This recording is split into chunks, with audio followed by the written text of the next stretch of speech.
A few weeks ago, we released a video that took a look back at 4th edition, since a lot of community members are drawing similarities between it and 1D&D. One of the tools we talked about that could be useful for your 5th edition prep was monster rolls. And as promised, today what we're going to be doing is looking at how categorizing 5th edition stat blocks using these 4th edition terms, we can more effectively construct dynamic combat encounters. Hi, this is John from Incendium D&D, and today we're talking about monster rolls and encounter building in 5th edition Dungeons & Dragons.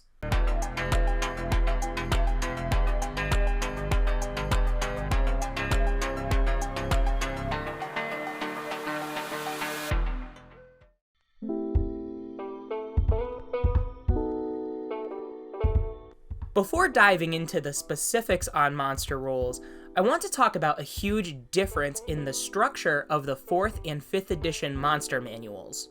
In 5th edition, each stat block includes relevant game stats to run each monster.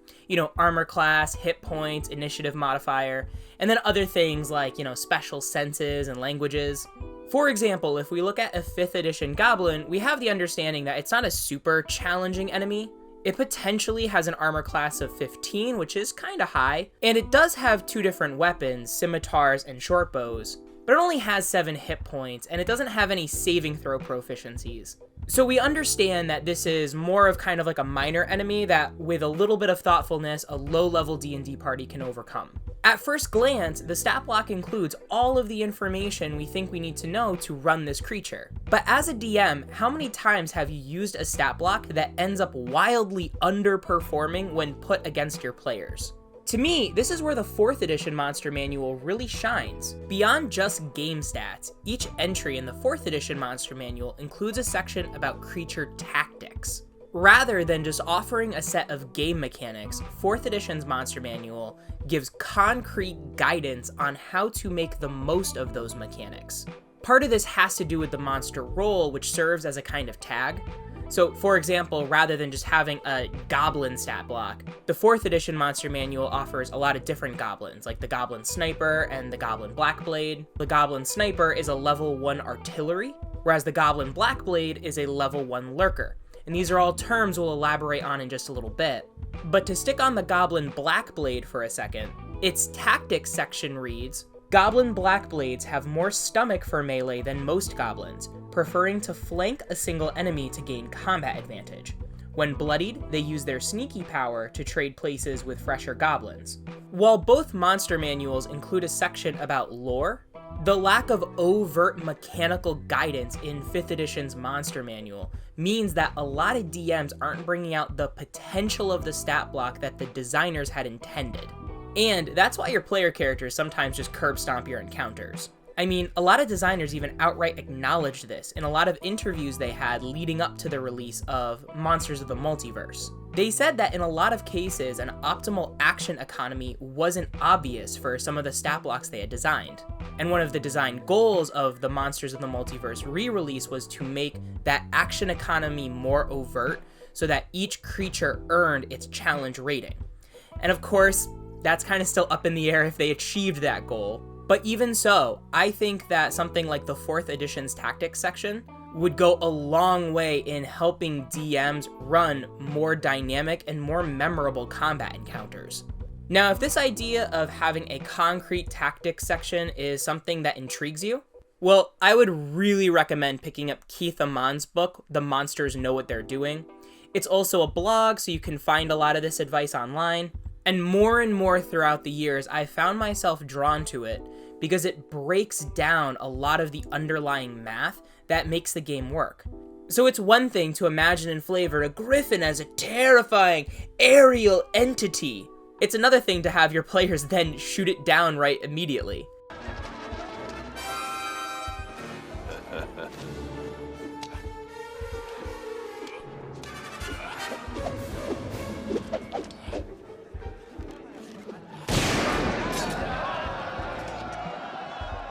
Which in case the mechanics does not support the flavor that you want for what the fight is going to be. I like how he'll do things like break down that advantage on an attack roll is functionally like adding a +4 modifier to it. And even his little section on goblins. Man, I wouldn't want to fight a Keith Amon goblin encounter. And another little thing I like about it, he'll go into explanations like, oh, this monster has an intelligence modifier of this. Narratively, that suggests this, and here is some mechanical guidance of how to represent that narrative within the mechanics of your game. However, while I find the advice in that book really helpful, look how thick that boy is. I just find it a little impractical to use immediately at the table because it is so comprehensively detailed. It's great for when I'm prepping an encounter, but at the table, to give myself those little reminders, it's just a bit too thick. Nice. In order for me to organically keep the pace the way I want it. And for me, that's where monster rolls come in. In 4th edition, monster rolls were just quick tags that could help sum up a creature's general tactics in a very similar way as class rolls. So whereas in 4th edition, each class was either a defender, striker, leader, or controller, or in our personal terms, tank, DPR, support, or control, 4th edition monster rolls included minions, skirmishers, brutes, soldiers, artillery, controllers, lurkers, elites, solos, and leaders. In a way, I'm sure if you thought about it, a lot of player characters could also fit these specific roles, except for maybe minion. But I found that in general, one of the reasons that the monster roles are so much more specific is that each stat block does less things than a completely built player character. Player characters have an easier time pivoting between roles. So having fewer general categories might actually be more helpful when conceptualizing how a player character party works together. Whereas with monsters, not every role is supposed to be fulfilled every combat encounter. In fact, you may have one combat encounter where you're only fighting brutes, or only fighting skirmishers. But to create a dynamic combat encounter, a lot of times it's best to start mixing these roles together and seeing how they interact. And as a DM running multiple creatures, if you have a very clear idea of what each creature's job is supposed to be, makes it a lot easier to make quick decisions and keep gameplay moving. Now, there are a lot of monster roles to get through, so let's get started.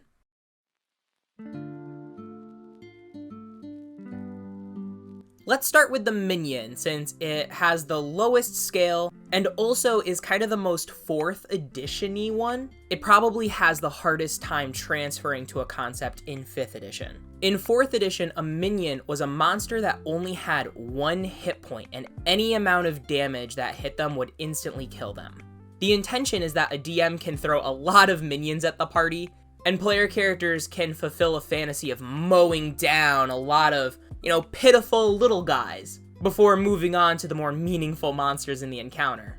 That being said, like most things, there is some design context in 4th edition that makes this concept work a little differently than you might expect in 5th edition.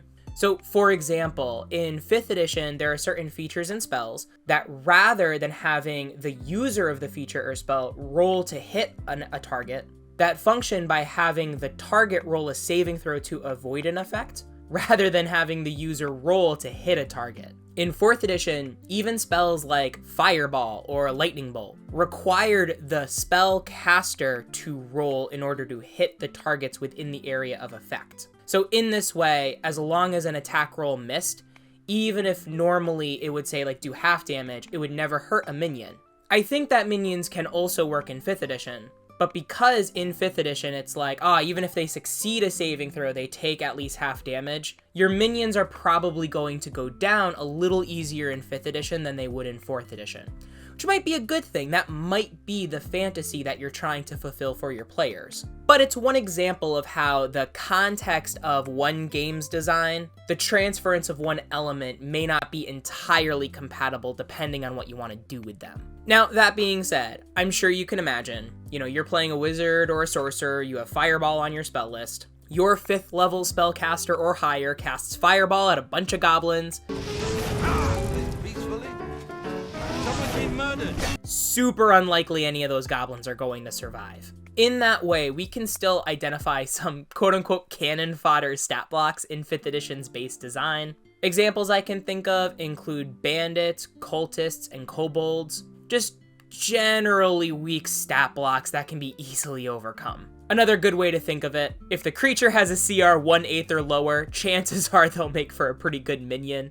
And depending on your tier of play, even CR 1/4, potentially CR 1 monsters might also fall into this category. So next up are skirmishers, which are creatures defined by their mobility. While not super survivable in the 4th edition context, skirmisher monsters were creatures that had features that allowed them to dart in, attack, and then escape without reprisal. All, of course, within a single turn. Which means for 5th edition terms, we're looking for creatures that can either disengage or avoid opportunity attacks, or otherwise move out of a creature's range so they're difficult to hit. I want to use the goblin as my prime example here, and why I didn't really want to use them as a minion, because their bonus action disengage really highlights this skirmisher concept. I mean, if they're using a scimitar and shield, AC 15 is pretty decent if you're up against level 1 or level 2 characters. I've seen my fair share of low-level parties have a lot of trouble against smartly used goblins. Another example of a potential skirmisher I can think of might be like a harpy, where they don't have a way to disengage, but because they have a fly speed, they can be very difficult to pin down. And I know a lot of flying creatures also have the fly-by feature, which means opportunity attacks against them have disadvantage as long as they're flying out of an opponent's reach. Combined with their multi-attack, harpies can potentially hit pretty hard, even though they aren't super survivable. In contrast, brutes are melee monsters that specialize in dealing damage. They don't necessarily have great defenses or mobility, but they have a lot of hit points and they deal a lot of damage when they connect. A great example of a monster like this is an ogre. They don't have a particularly impressive armor class, they have a lot of hit points, which means they can soak up a lot of damage, and they hit pretty hard when they connect. If you confront an ogre by yourself, chances are if you have smart tactics or you've got somewhat optimized characters, a fight against a single ogre can actually kind of be a breeze. Like, I'm thinking specifically, let's say that ogre is up against a bard. And that bard is using dissonant whispers or hideous laughter. Other enchantment effects to target those wisdom saving throws. Yeah, an ogre probably isn't going to do too well soloing against a party with a character like that in it. But let's say we start to pair the ogre with skirmishers or minions. Now all of a sudden the party is distracted with a lot of different potential targets. Let's say the ogre is partnered with a bunch of harpies. Well, now the PCs have some tough choices to make. Do they try to take out the harpies first so that way they can all pile on the ogre? Or do they try to take out the ogre first because the harpies tend to be missing a lot? Or do they split their attention between the two? Of course, I think the best solution needs a little more context, like the party's makeup. But still, that's more an interesting encounter than lock down the brute and hit it until it dies. Or use some clever AoE and take out all the skirmishers at once.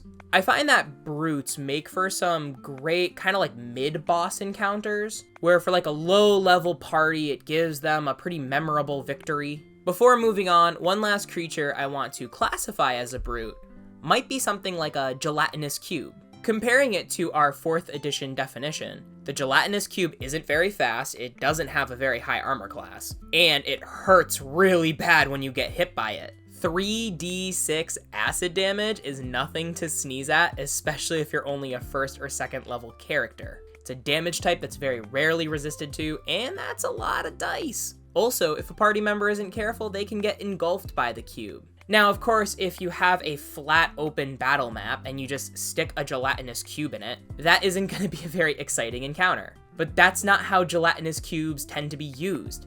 They're used in narrow dungeon corridors where there isn't a lot of room to move. So the party has this time limit of, can we kill the cube before it comes and engulfs us? Now add in some kobolds and goblins who are trying to maneuver and harass the party and maybe trap them in the direction of the cube. Again, this is a much more dynamic encounter. The environment can be an ally for the enemies you're setting up for your players to overcome. So, whereas skirmishers are defined by high mobility and brutes are defined by high damage and hit points, Soldiers are defined by high defenses and high accuracy, which, if you've been following a lot of optimization channels, shouting out Treant Monk and Pack Tactics, high accuracy is a huge part of high DPR. The 4th edition Monster Manual advises using soldier units to draw attention away from the more vulnerable skirmishers or artillery characters. Because of this, like brutes, I find that soldiers can make for pretty good boss monsters. Sometimes literally, like bossing the other units around. Already, I'm sure you can conceptualize a tonal shift between a boss monster being a brute versus a soldier. Brutes rule with fear, shouting, and using raw strength to command their troops. For example, spoilers for Lost Mine of Phandelver, your first real boss fight, Clarg the Bugbear in the Kragmaw hideout. Soldiers, on the other hand, are much more cool-headed and disciplined, and instead of ruling through emotion, they carefully position their allies to get the most tactical advantages out of them. To stick with the goblin imagery, think like a hobgoblin commanding a bunch of goblin archers. Speaking of which, I find Hobgoblin is a great representation for a soldier-like creature. Even as a CR 1/2 creature with only a +3 to hit, they have an AC of 18, which is kind of ridiculous given their challenge rating. And of course, while their base bonuses aren't particularly impressive, that's made up for by their martial advantage feature, meaning that if you're using the stat block tactically, all of a sudden that accuracy is going to shoot up. I can see a player character encounter with them turning the tables really quickly,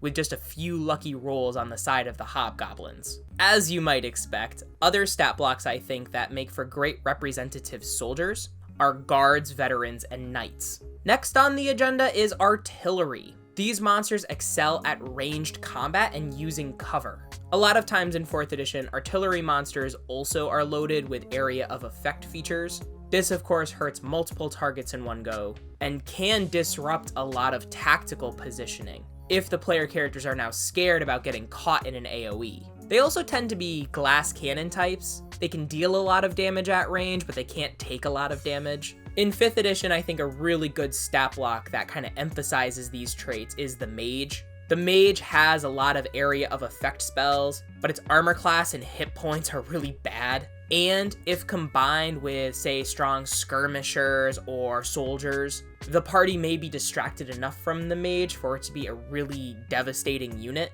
The other thing to keep in mind is that a lot of 5th edition stat blocks, especially for humanoids, have some kind of ranged and melee option. Examples I found quickly include kobolds, goblins, and drow.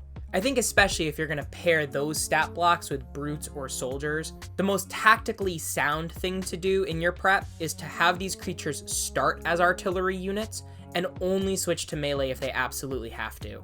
And this is why I think monster rolls can be so helpful, because I think a lot of stat blocks can be artillery, but they aren't always obvious from the lore or the stat block itself. And so if you do the prep ahead of time of labeling this goblin is going to be artillery, it'll really help you keep all of your tactics organized as soon as the encounter starts, and you're more likely to make decisions that you're proud of as a DM. So even if your monsters get defeated, they won't feel like they got curb stomped. Next up for rolls is the controller. Like the player character controller, controller monsters gain advantages by manipulating the battlefield and restricting a target's options, usually through lasting effects. A good example stat block from 5th edition would be the Dryad. Entangle is one of my favorite spells, because not only does it manipulate the battlefield, it creates difficult terrain, it can impose a lasting restrained condition on multiple targets that are caught in the area of effect. And especially if you pair the Dryad with some skirmishers.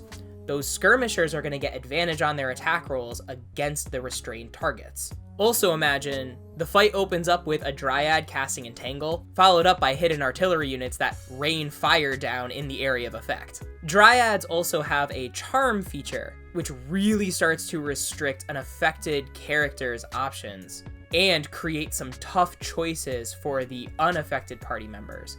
Like, do we try to knock out our ally? Do we just aim for the Dryad? Is there another way to break the charm, but now we might be using our action to not deal damage to the thing charming our friend in the first place? When used well, controllers can be deliciously frustrating opponents for your party to deal with. The problem I find, though, is a lot of times because they're also kind of like glass cannon types, their strategy, if disrupted too soon, leads to the party kind of steamrolling over this encounter you had in mind. Which is why I think that controllers need some kind of cover or the ability to hide, and or be paired with a lot of other creatures, so that way the frustration of the fact that the party's options and the battlefield is getting manipulated are combined with other targets that force them to prioritize in a different way. Speaking of hiding, next we have the lurker, which I mentioned before with the goblin blackblade. Lurkers are monsters that avoid being targeted or avoid taking damage. In a 4th edition context, let's say you have a creature with a lot of resistances or immunities to damage. They actually would also fall under the lurker category, even though they don't hide and kind of skulk. Even more so than skirmishers and controllers. Lurkers can be kind of annoying because they can hit you and don't get hit back. I think a good example of a lurker stat block would be the phase spider. And you can imagine, the phase spider bites with its poisoned fangs, and then as a bonus action uses its ethereal jaunt to hide in the ethereal plane. You can't hit it when it's in the ethereal plane. And from there, it's a guessing game. Where is the phase spider going to ethereally jaunt next? And are we going to be able to hit it effectively before it phases back into the ethereal plane?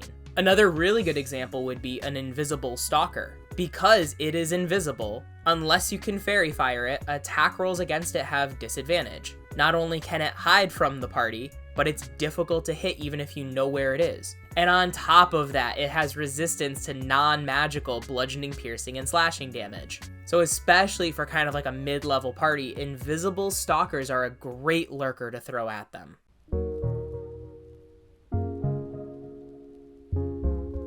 And I think that sums up the basic monster roles. Just to review, we have minions, skirmishers, brutes, soldiers, artillery, controllers, and lurkers. The other curious thing about 4th edition is, in addition to these 7 main roles, some creatures would also have a secondary role, which relates how these creatures could be integrated into a party dynamic. And these last 3 are elite, solo, and leader. To start with an elite is usually a tougher version of a monster that already exists. Let's take the Grick, for example. A Grick is a decent CR2 monster that can be threatening to low-level parties. If I were to assign a monster role to the Grick, I would probably say a Brute, which is confirmed in the 4th edition monster manual. A Grick Alpha is basically a tougher Grick. It has the same brutish qualities, a lot of the same tactics, but it's an elite version of the Grick.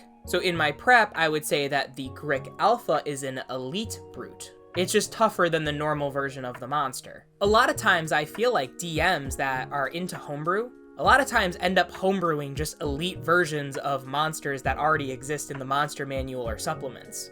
However, while that elite may be a leader, it's really just a heightened version of whatever the monster originally does. The tag leader is reserved for a monster that can make all of its allies stronger. Going back to hobgoblins, the hobgoblin captain would be a good example of a leader soldier. In addition to having some better stats than a regular hobgoblin, the hobgoblin captain has a fitting feature called leadership, which allows allies that can hear the captain to have an additional D4 to attack rolls and saving throws. Basically, a concentration-free bless. By itself, the hobgoblin captain is only so effective, but again, put it with a bunch of skirmishers and soldiers, that party can be a real big threat to player characters. And of course, the one that's probably the most obvious, but one still worth talking about, are solos. Solo monsters, as you would expect, are competent at handling player characters alone. And this is where I think a lot of DMs get stuck. They may look at an elite creature and mistake them for a solo creature. I find that the solo creatures of 5th editions are your legendary monsters that have legendary and layer actions that let them basically have the same action economy as a party, but can take on multiple creatures by themselves. Examples of solo creatures I can think of off the top of my head are beholders, dragons, and krakens. And speaking of dragons, while flipping through the old 4th edition monster manual, I thought it was really interesting that each different kind of dragon had a different role. Red dragons, for example, were solo soldiers, whereas black dragons were solo lurkers, and white dragons were solo brutes. For those of you familiar with the lore of the different chromatic dragons, these simple tags really summed up the differences in their personalities kind of neatly. And to me, it changes combats from being a simple exchange of damage and hit points to being something more dynamic, tactical, and narratively meaningful. So now, I want to know what all of you think. Do you think these monster rules are helpful for your prep? Or can you think of rules that these tags didn't cover? Let me know in the comments down below. If you like this video, let YouTube know, hit like, subscribe, and ring that notification bell, and have an awesome day, everybody.